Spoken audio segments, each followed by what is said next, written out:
Good morning. Welcome. This is Stephen C. and you are at Steve O'C's on TikTok.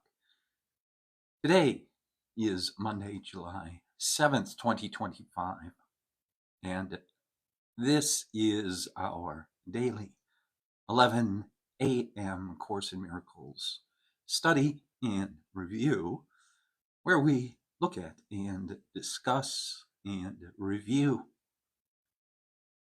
the lesson of the day from the workbook of Course in Miracles, and then also cover a corresponding portion of the text. Welcome.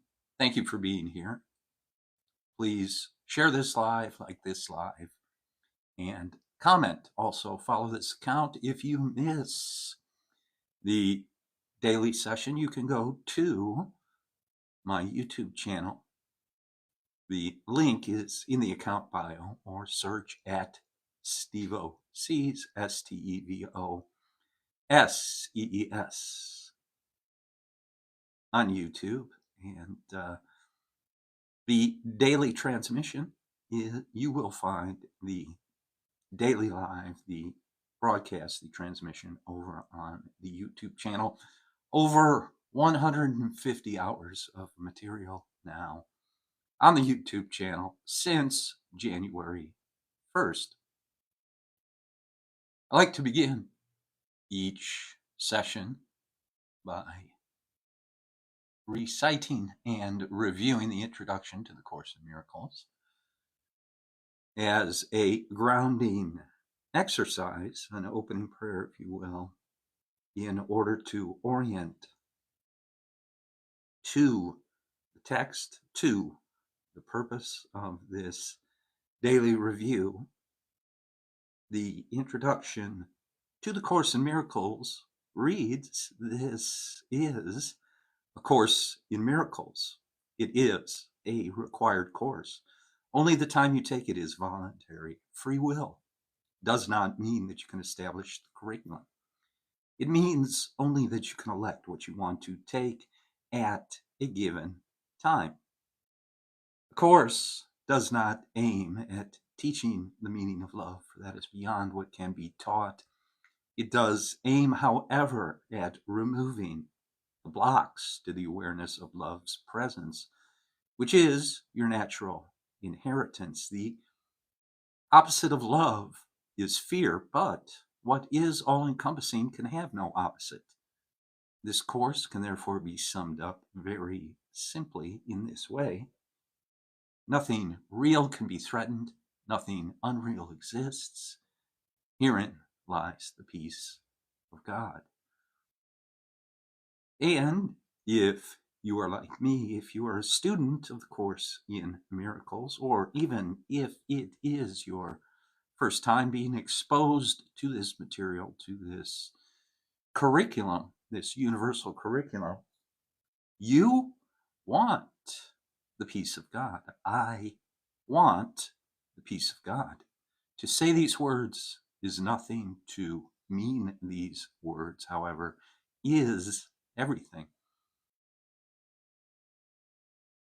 So here in these two paragraphs, these 12 sentences, the Course in Miracles lays out the facts, the purpose, the goal of the Course in Miracles is the peace of God. God's peace belongs to God. God is the source of that eternal peace, that constant peace, the peace that passes human understanding. The good news is that through Christ consciousness, through our creation, God's peace has been extended to us. If we accept it, if we cultivate it, if we engage it. Of course, you can look around the world, and this is addressed by the Course. The Course basically says you have a split mind.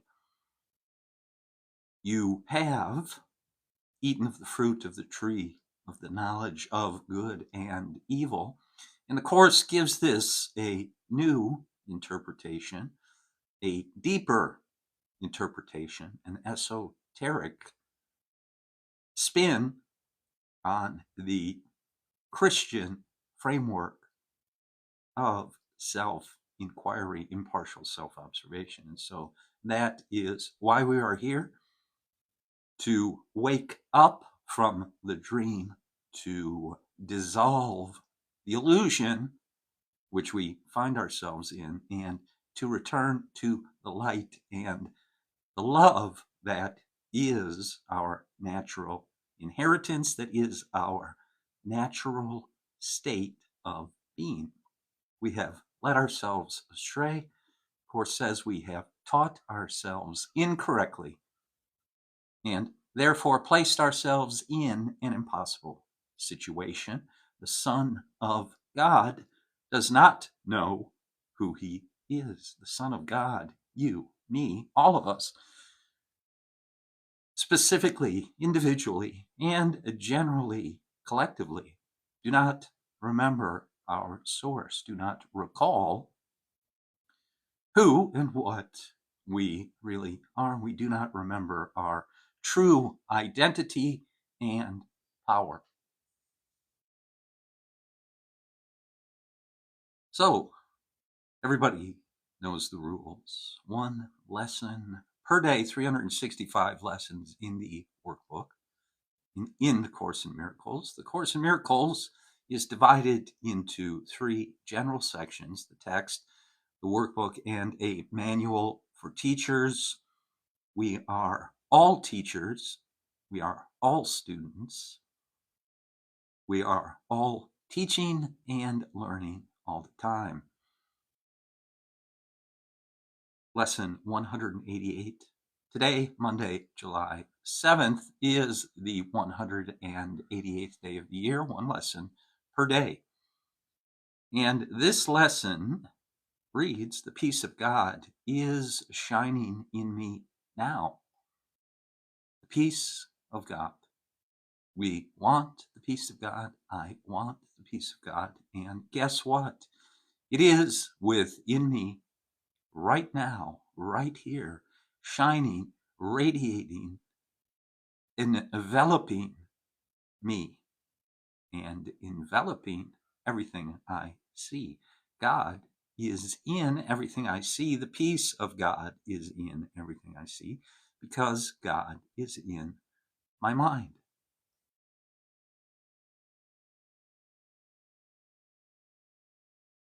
So the lesson for today reads, "Why wait for heaven?"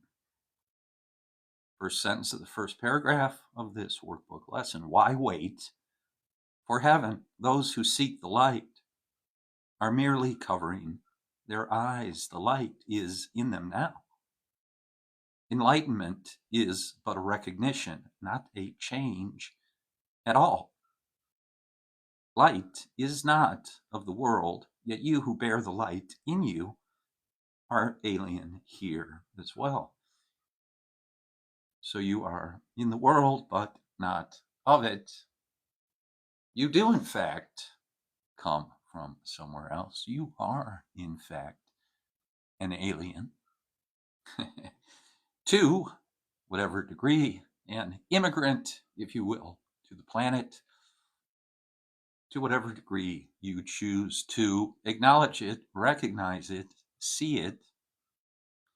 Now, this idea does not have a single interpretation. As the Course in Miracles says, each one will hear the message according to and in the best form in which they are able to receive the message, hear the message.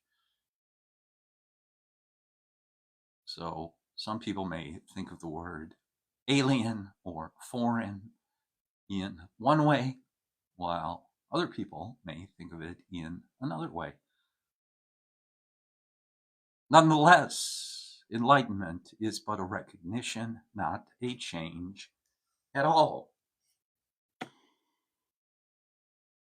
Light is not of the world, yet you who bear the light in you are alien here as well.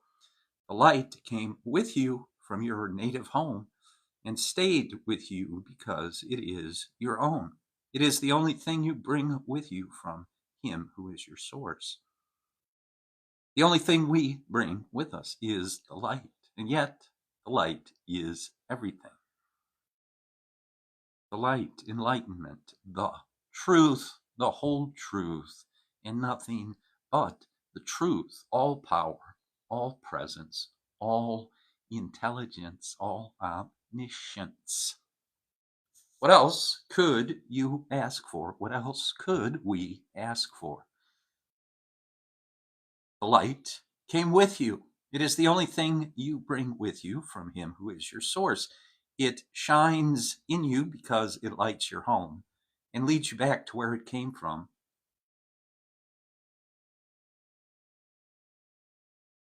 It shines in you because it lights your home and leads you back to where it came from, and you are at home. This light cannot be lost. Why wait to find it in the future? Believe it has been lost already or was never there. It can so easily be looked upon that arguments which prove it is not there become ridiculous. So the course here is stating a very profound and deep truth which must be rehearsed, which must be remembered, which must be applied again and again and again in our own consciousness. The light is with us. Okay, the peace of God, the light of God is shining in me now. So you can see that this light has at least one characteristic, peace. Of course, it has many characteristics, this light, which we bring with us, which we are composed of, which we are. God said, "Let there be light," and there was light. Who can deny the presence of what he beholds in him?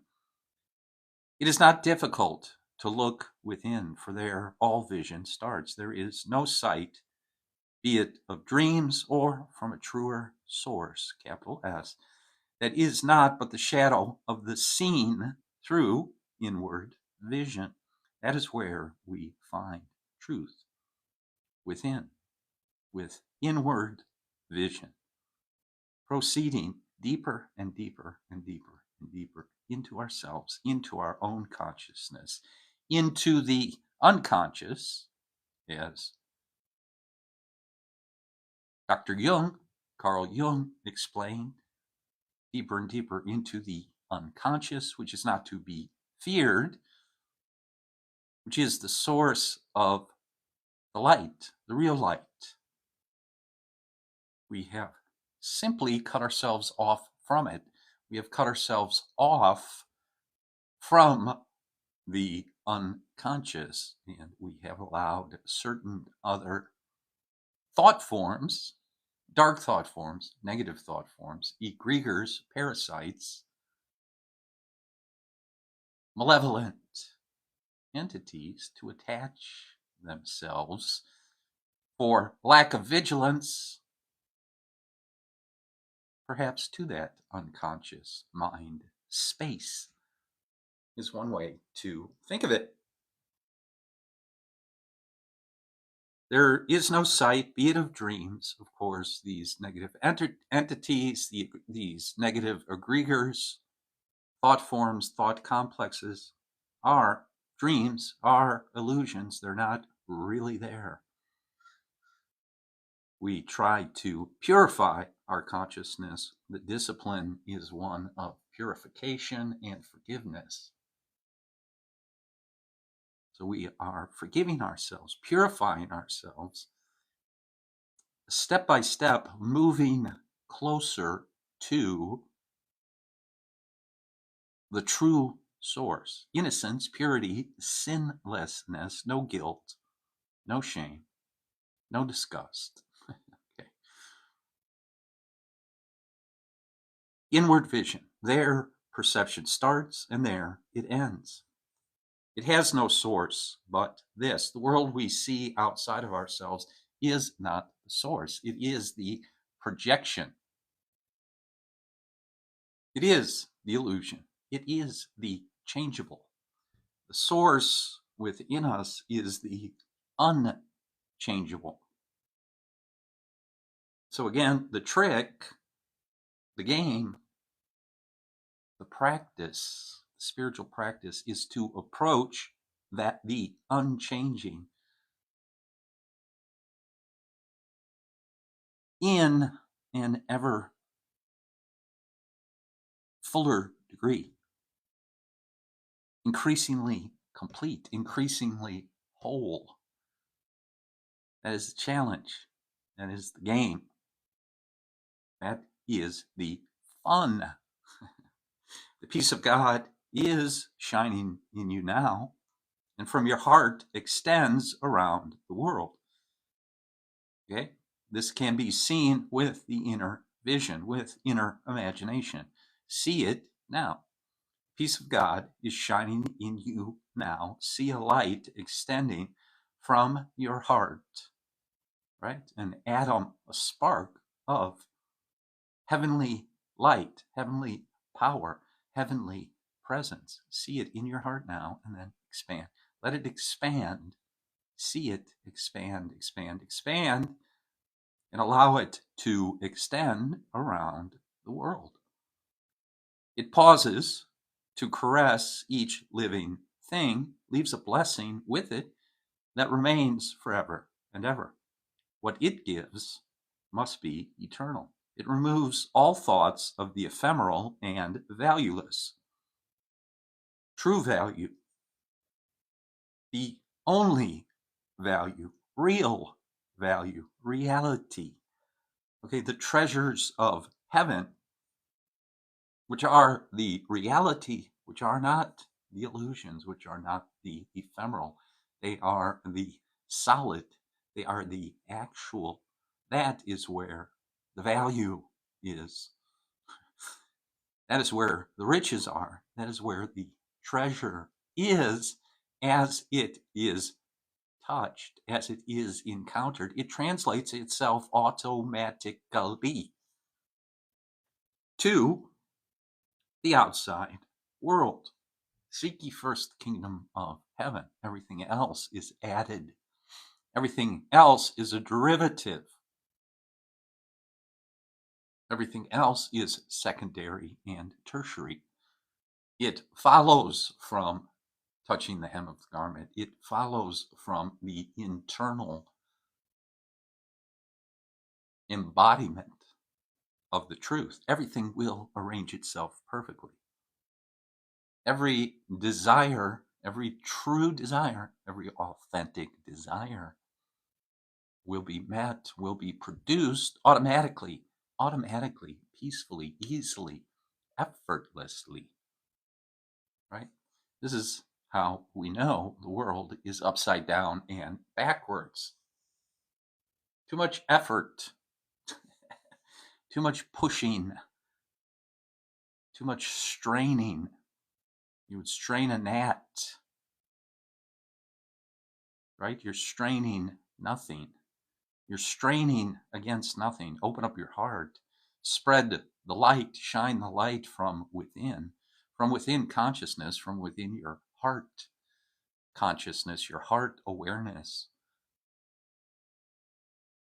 Just wherever you are right now, sitting in your car, sitting in your home, at the library, at the store, doesn't matter. Just shine that light, recognize that light, acknowledge that light. Also, by the acknowledgement of the light within you, your own acknowledgement, it grows. Feeling of it grows. The strength of it grows. And then, as you sit with it, as you embody it, it then arranges the world properly. It then orders everything perfectly of its own volition. Again, easy, effortless, secure. Okay, what it gives must be eternal. It removes all thoughts of the ephemeral and valueless. It brings renewal to all tired hearts and lights all vision as it passes by. All of its gifts are given everyone, and everyone unites in giving thanks to you who give and you who have received. The shining in your mind, okay, not the Stanley Kubrick, Stephen King, Jack Nicholson shining, not that shining, a different shining, the opposite shining.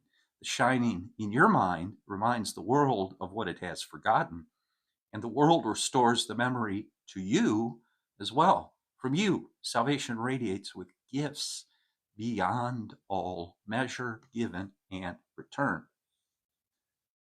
To you, the giver of the gift, does God himself give thanks. Okay, by receiving the light, by not only seeking the truth, but acknowledging the truth and accepting the truth, God himself gives thanks. That's quite a statement. And in his blessing, does the light in you shine brighter, adding to the gifts you have to offer to the world. You therefore become wealthy. You therefore become prosperous, abundant, and because God has shared himself with you, you feel free, knowing and feeling the absolute infinity, okay, endlessness of energy, power, strength. You thus automatically extend it, consciously share it. So we went over this yesterday as part of the text. We cannot give something until we have received it. Cannot give something that we do not have. So to receive the truth, to receive life, capital L, from the source, capital S, is to extend it. Okay, and what is the extension of life? Well, it's very enthusiastic and theos. It is infused with the love of God, with the joy of God. It is enthusiastic. It has endless energy. It is boundless. Okay, it is not restricted in any way. It simply gives, it simply radiates. To you, the giver of the gift, does God himself give thanks. And in his blessing, I bless the world because I bless myself. I accept the blessing. And in his blessing, does the light in you shine brighter, adding to the gifts you have to offer to the world. So you can see here, we are reformulating our cosmology, our worldview, and our self-esteem, our self-identity. Okay. We're accepting gifts from our higher self, from the representation of God as our self, our higher self, our Christ consciousness, the Son of God archetype within us. We are accepting from it its energy, its pattern, its blueprint. Just like the acorn produces an oak tree, the seed of the higher self produces a Christ, an anointed one. You are an anointed one. You are blessed. Okay, continuing, the peace of God can never be contained. Who recognizes it within himself must give it, and the means for giving it are in his understanding.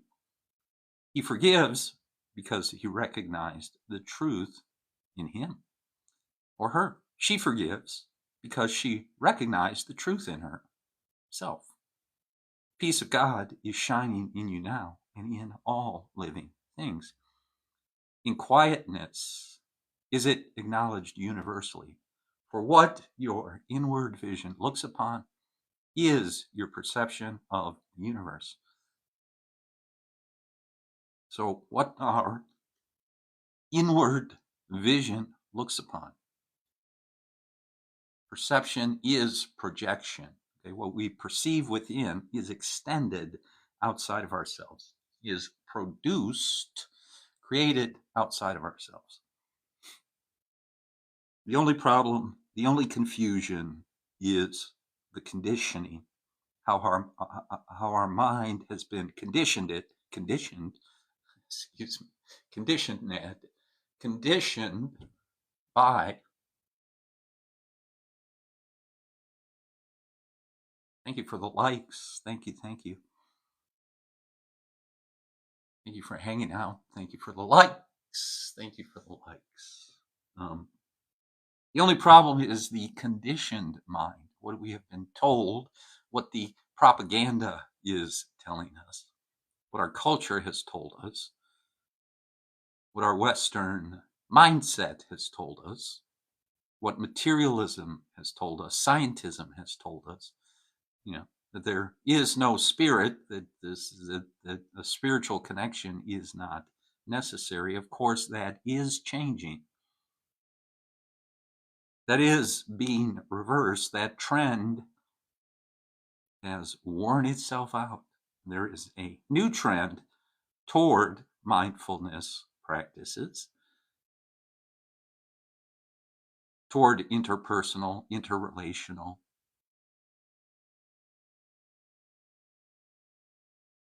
psychology, the study of comparative religions, all of these things. This is a reversal in the trend.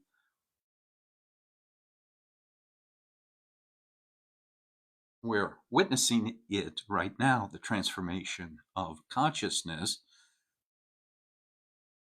which produces a change, okay, in the culture, in the economic system, in the way we learn and teach each other. No more of a flat hierarchy, right? More of a flat network, a web of light. Okay? Now the Course suggests sit quietly and close your eyes. The light within you is sufficient. It alone has power to give the gift of sight to you. Exclude the outer world and let your thoughts fly to the peace within. They know the way. For honest thoughts, untainted by the dream of worldly things outside yourself, become the holy messengers of God Himself. Think of Mercury, the Roman god, winged Mercury, right? The FTD symbol. Holy messengers of God, angels. So Mercury, Hermes in the Greek, the messenger of the gods. Honest thoughts, called honest thoughts here. True thoughts. Think upon these things.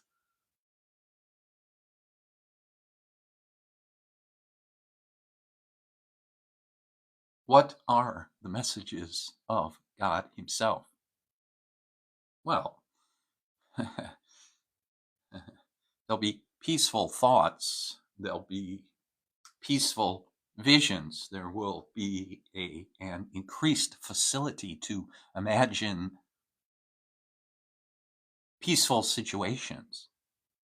There will be less of an inclination to see conflict within, right? There will be less catastrophizing in the mind. There will be less intrusive thoughts. The holy thoughts of God Himself, thoughts of peace, thoughts of forgiveness, thoughts of allowing, thoughts of safety and security, love, light, Thoughts of light will change our consciousness,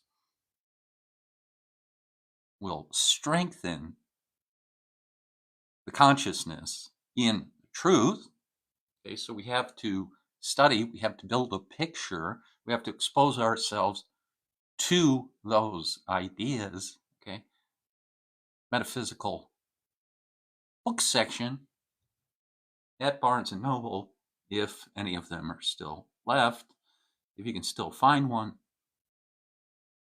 or metaphysical books on eBay or Amazon, or talk to ChatGPT, get some suggestions. The idea is to expose the mind to those thoughts, to those systems, to Hermes, to Mercury, to mythology, Roman and Greek mythology, to Mesopotamian mythology,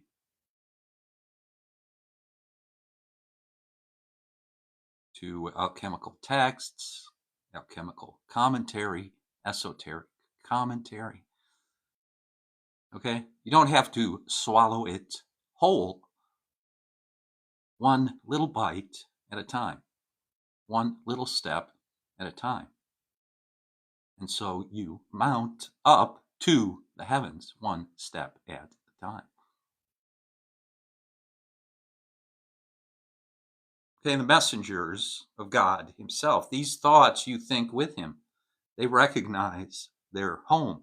They point surely to their source, where God the Father and Son are one. God's peace is shining on them. But they must remain with you as well, for they were born within your mind, as yours was born in God's. They lead you back to peace from where they came, but to remind you how you must return. Remember, we're talking about this moment right now. Peace of God is shining in me now, right now, in this holy instant. We practice coming nearer to the light in us today. We take our wandering thoughts and gently bring them back to where they fall in line, alignment or atonement, attunement. We take the wandering thoughts, bring them back in line with all the thoughts we share with God. We will not let them stray. We will not become distracted. So meditation here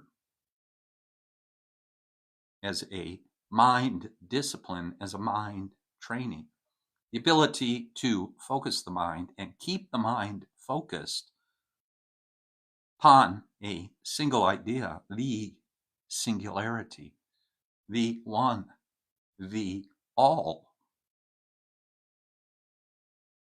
We let the light within our minds direct our thoughts to come home.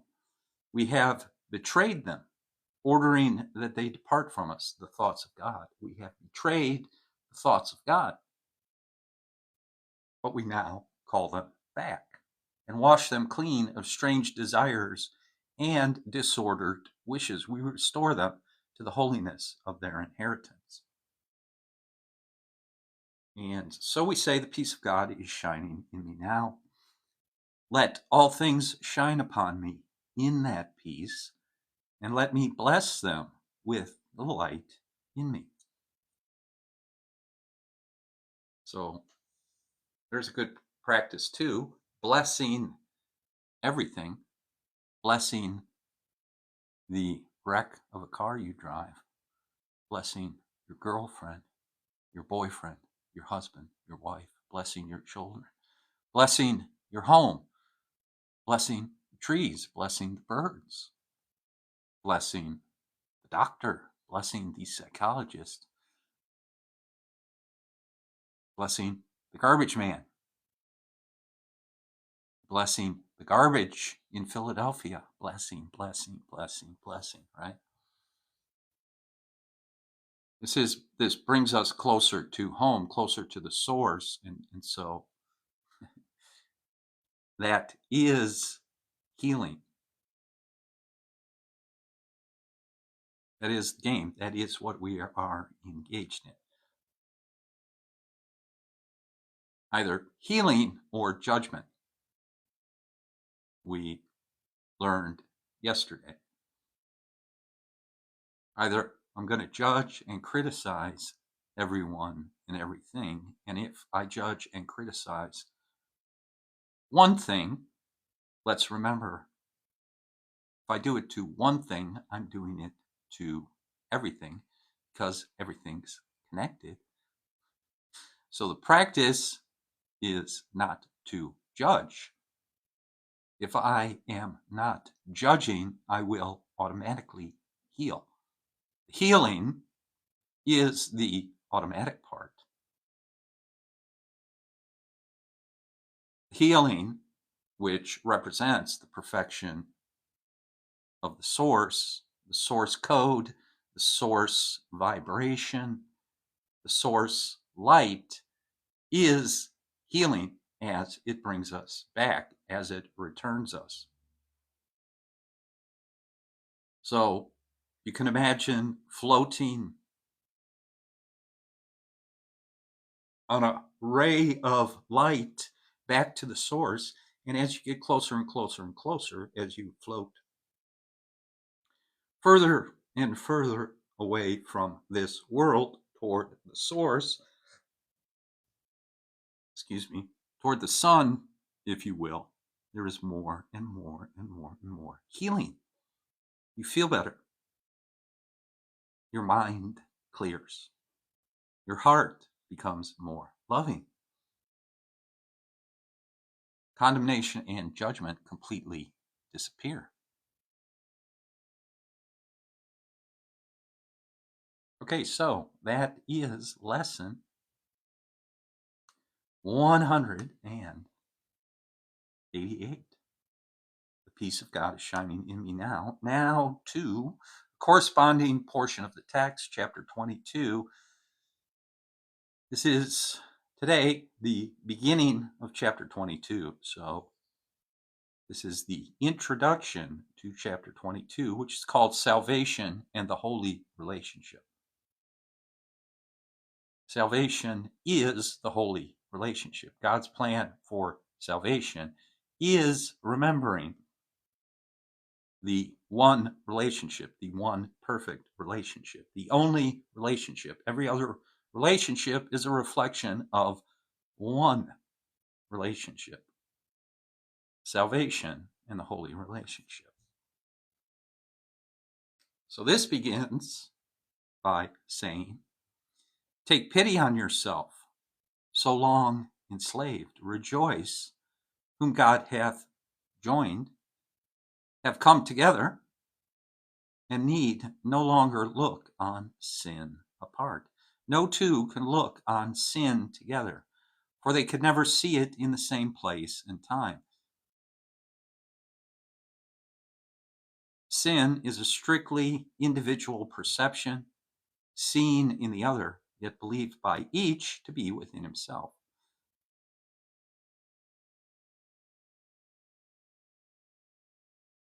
So that's a basic psychological principle there. Projection of the shadow.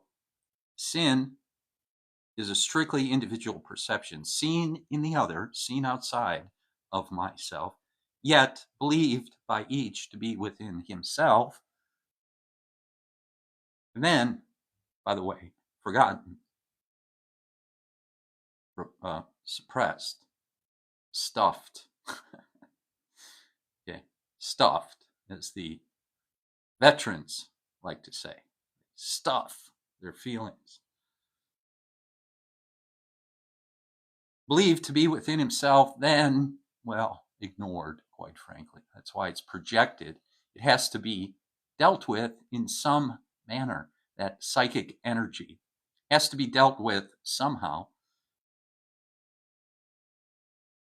What we see in the world today is a distorted or adulterated or warped way of dealing with psychic energy. Instead of turning within and dealing with it where its source is, we deny the source in ourselves, projected outside of ourselves, and then think we're dealing with it.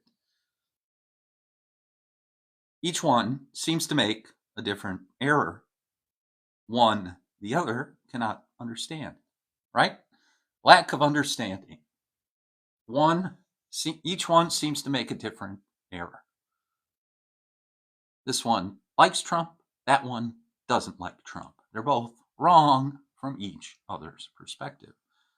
This one likes the president, that one doesn't like the president. And each one tells the other one they're wrong. Each one seems to make a different error. One the other can't understand. So it's just explaining here the fundamental, basic condition of consciousness of a split mind. But it says here, brother, it is the same. It is the same mistake. It has different content, as the Course says. Different content is you crazy because you like him. And the other content is you crazy because you hate him. Same error. So it says, brother, it is the same, made by the same, and forgiven for its maker in the same way. So the solution is the same for both participants. The solution's the same. The unification of consciousness is the same. That is the definition, non-dual consciousness. The solution has to be the same to unify the seemingly separate consciousness in separate bodies. Okay. You are not a body. The body does not exist. The body is an illusion.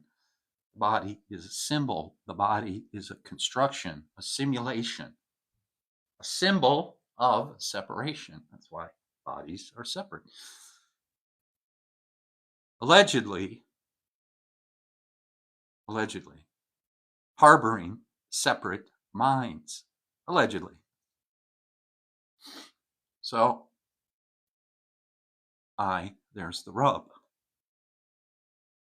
However, the holiness of your relationship, or the wholeness of your relationship, remember, salvation, we're talking about salvation.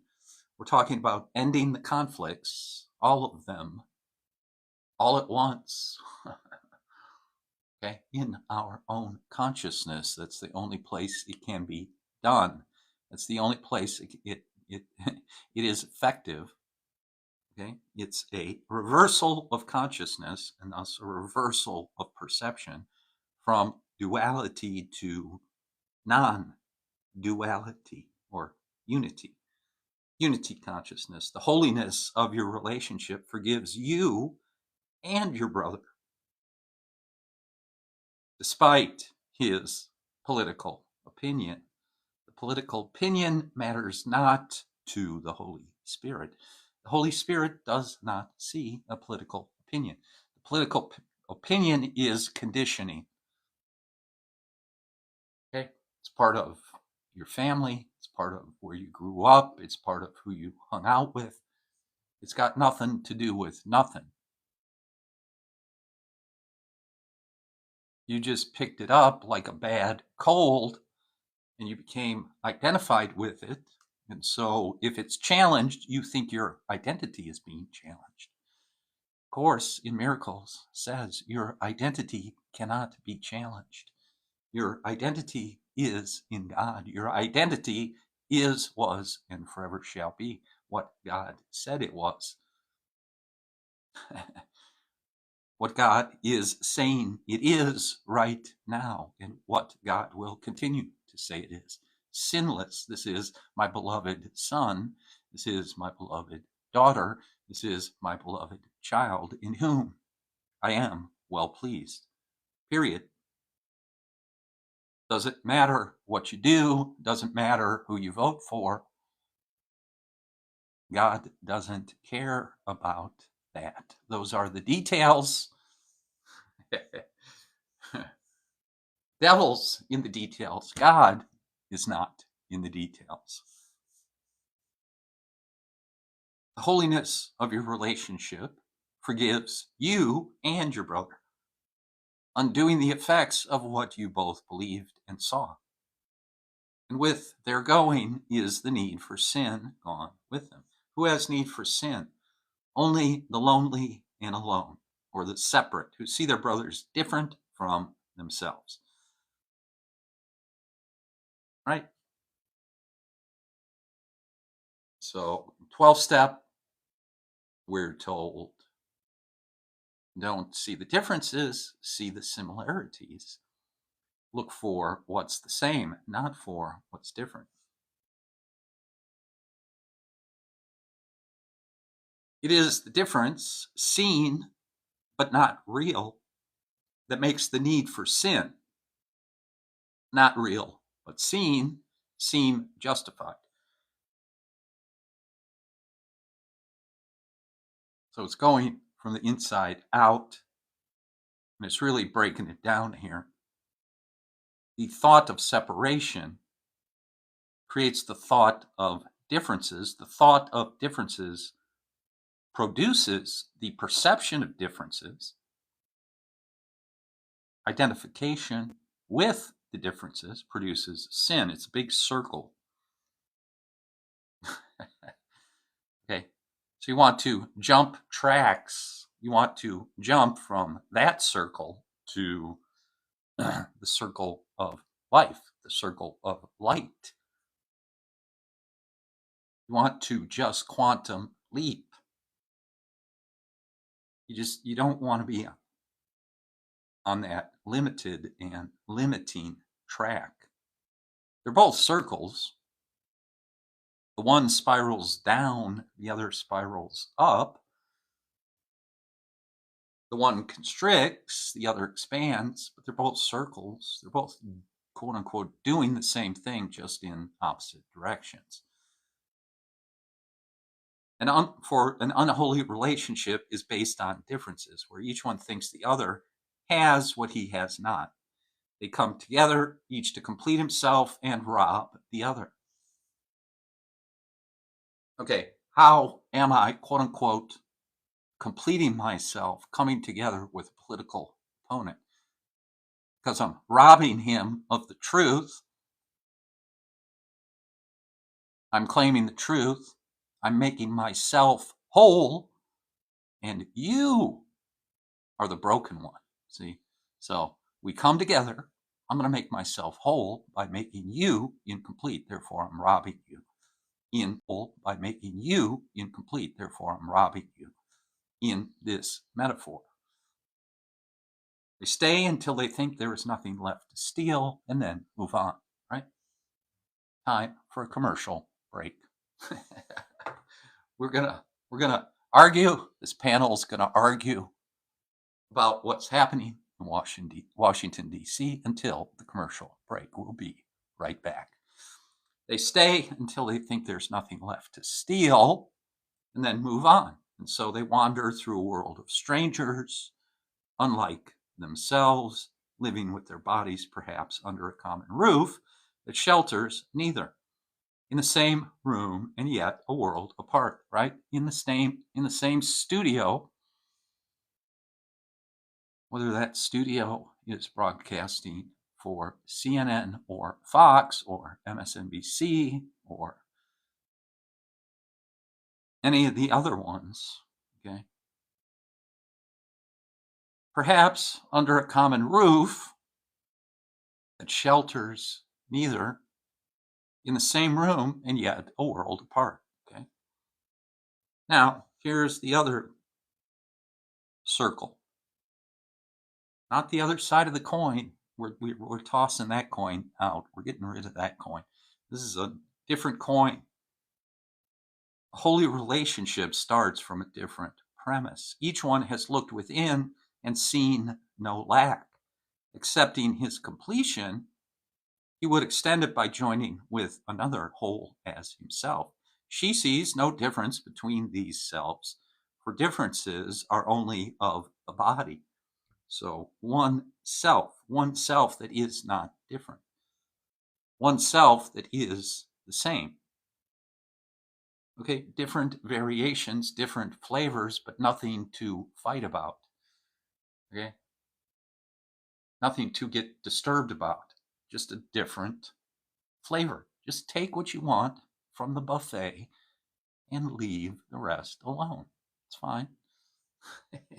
You don't have to eat it. It's not going to jump on your plate. Okay? Just take what you want, leave the rest, go sit down and enjoy your dinner. Okay? She sees no difference between these selves, for differences are only of the body. Therefore, she looks on nothing she would take. She denies not her own reality because it is the truth. Just under heaven does he stand, but close enough not to return to earth. For this relationship has heaven's holiness. How far from home can a relationship so like to heaven be? Okay, so this is called a holy relationship. Okay, it's an example. It's a living teaching device, a holy relationship. Here is belief in differences undone. Here is the faith in differences shifted to sameness. Right? So those,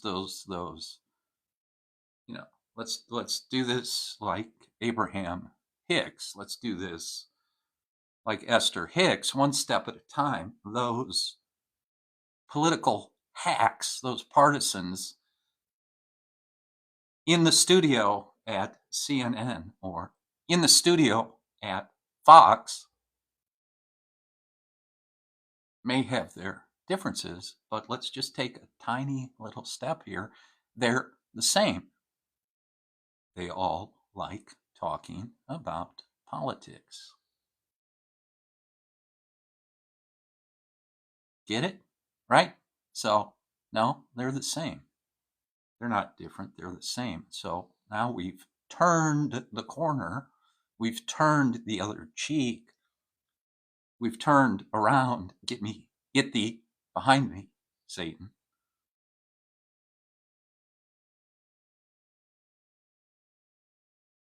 Now let's walk along that path.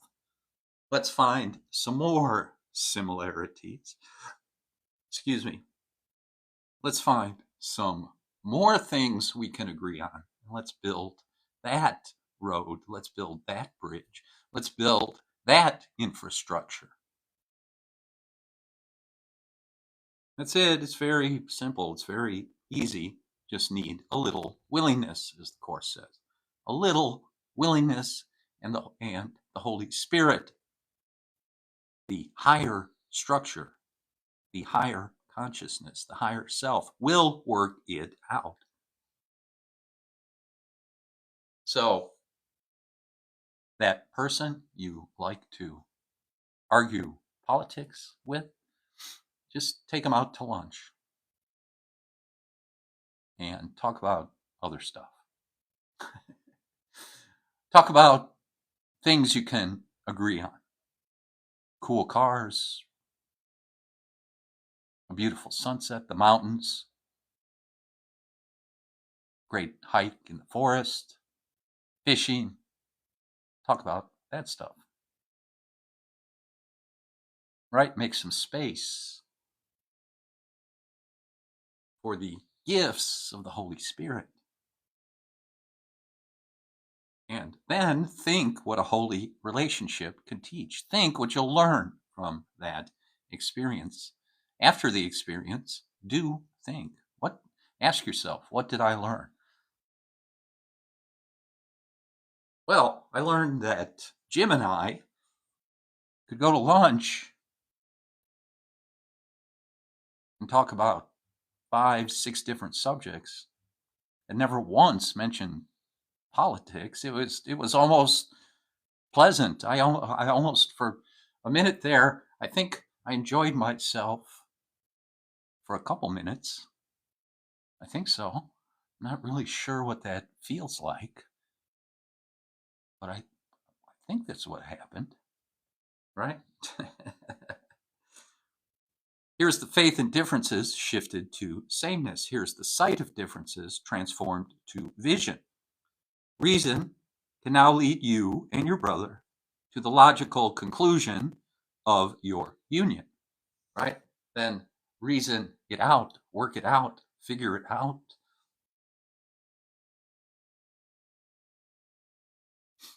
Use the reason of the Holy Spirit. Say to yourself, happened once. I went to lunch with Jim. We didn't argue about politics. Reason would tell me it could happen again. I wonder, what were the conditions under which we didn't argue about politics? Oh, well, we agreed not to. Okay, so the logical conclusion of your union, of your agreement, it must extend as you extended when you and he joined. It must reach out beyond itself. As you reached out beyond the body to let you and your brother be joined. And now, the sameness that you saw extends and finally removes all sense of differences, so that the sameness that lies beneath them all becomes apparent. Here is the golden circle where you recognize the Son of God. For what is born into a holy relationship can never end.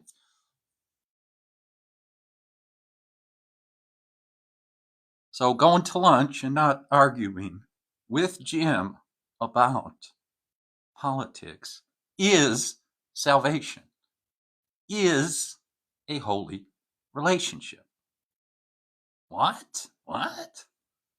Yes, it is. It is.